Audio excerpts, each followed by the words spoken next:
Wala pa. May favorite ka ba dun sa apat? Honestly.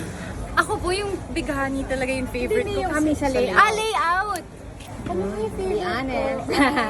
Gaganda lahat. Yeah, maganda lahat. Tsaka ano talaga, as in, Sorry. it was really a collaborative process. Parang habang nagsushoot po kami, okay ba yung pose na yun? Parang palitan natin, okay ba yung hair? So, mahirap mamili. Kasi parang itong lahat to, ano namin to parang, hindi naman, how do I say it? Siguro na lang pipili ako sa outfit. Yun na lang, parang yung kasi yung iba-iba. And I guess I would say na yung pinaka gusto ko, yung parang mossy yung damit.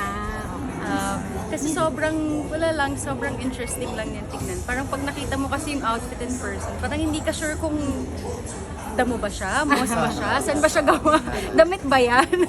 Parang sa katawan, wala ka nang prepare, no? Kasi parang confident ka na yun na. I guess, meron namang preparations.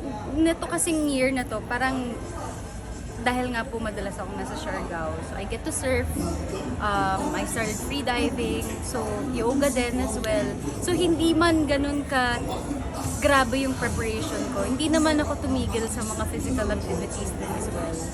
So I guess hindi na rin naman mahirap mag-prep for me.